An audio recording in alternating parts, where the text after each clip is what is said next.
So it was a busy weekend here in LA where the Cavaliers were in town to play the Clippers and the Lakers. And let's be honest, I mean, it's always a bit of a circus when LeBron is here because so very many very famous people want to be in the same 94-foot space that he is. But of course, this time there was also the Lakers want LeBron in free agency layer, which literally hung over LA all weekend, billboard style. Magic Johnson didn't do anything to tamp those conversations down. See what I did there? It was good. When last night he crossed the court to chat up LeBron's agent, Rich Paul, and LeBron's lifelong friend and business partner, Maverick Carter, tamp down. Get it? Okay. Of course, both men also work with Kentavious Caldwell-Pope, who is a Laker. So I am sure this conversation was completely about KCP and totally legal. And also, if you don't think at least part of the reason the Lakers gave KCP $18 million this season is so Magic could do exactly what he did last night, I have a lovely bridge to sell you in the downtown Brooklyn area.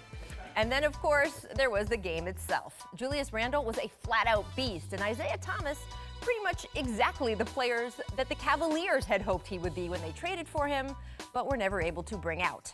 And afterward, there was all the expected chatter of how, if indeed this was an up-close audition for LeBron, the Lakers had acquitted themselves well, which is a lovely thought, except it's also completely ridiculous because it assumes that LeBron James, whose basketball IQ is off the charts, doesn't already know exactly who the Lakers are and every single facet of both the pitfalls and potential he'd find if he decided to come here this summer. Come on, guys. It also belies the only sure thing we absolutely know about LeBron's free agency, which, honestly, I'm so sick of saying this that producer Danny has now bought me a LeBron button. I can just push it and they'll play an old clip. So should we give this? We'll give this a try. Anyone who claims they know what LeBron James is going to do in free agency is lying because LeBron hasn't decided yet. LeBron hasn't decided yet. I'm just going to keep saying it because really what this comes down to is how the Cavaliers will finish this season, whether LeBron thinks that he has a competitive team when he steps off the court for the final time. So when we talk about this past weekend and how he did and whether this will affect his free agency, it's not about the Lakers showing themselves to be a good option. It's that the Cavs, once again, didn't show they are a good one.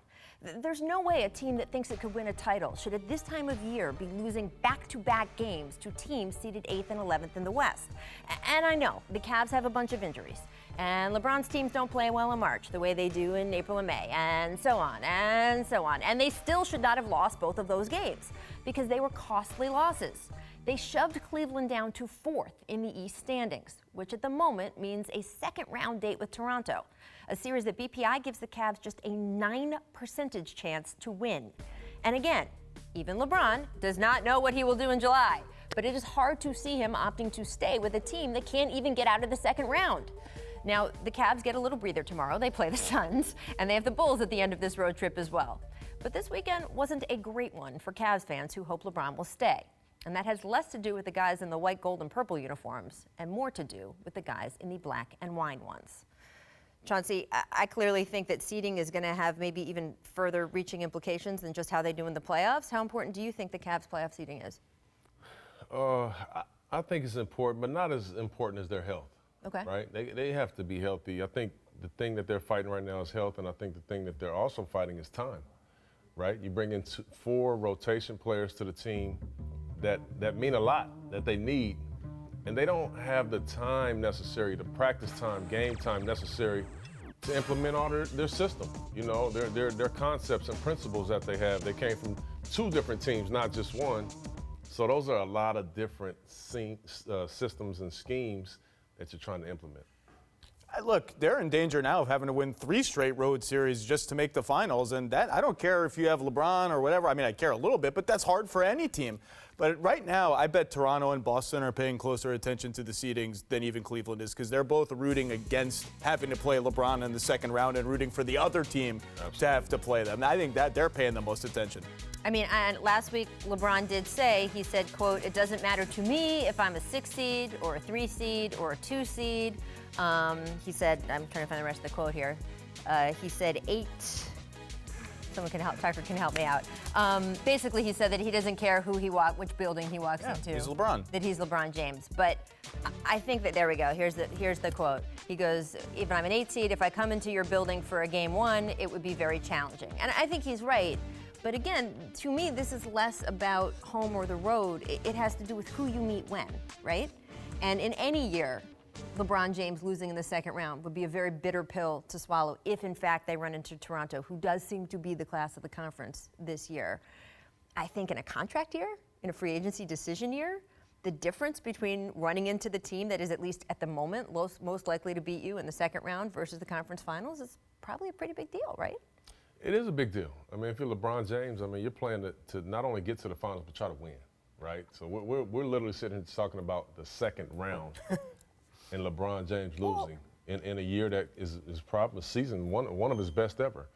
So, yeah, those things make a difference, but I'm telling you right now, the playoffs are different. You know, they just are. You get a chance to scheme for one team for 10 straight days or 2 weeks. The playoffs are just different. And I can, to Zach's point, trust me, these other teams, the Bostons, they don't want to play LeBron James in a second round series, no matter what the BPI says, 9%. I'm not buying that.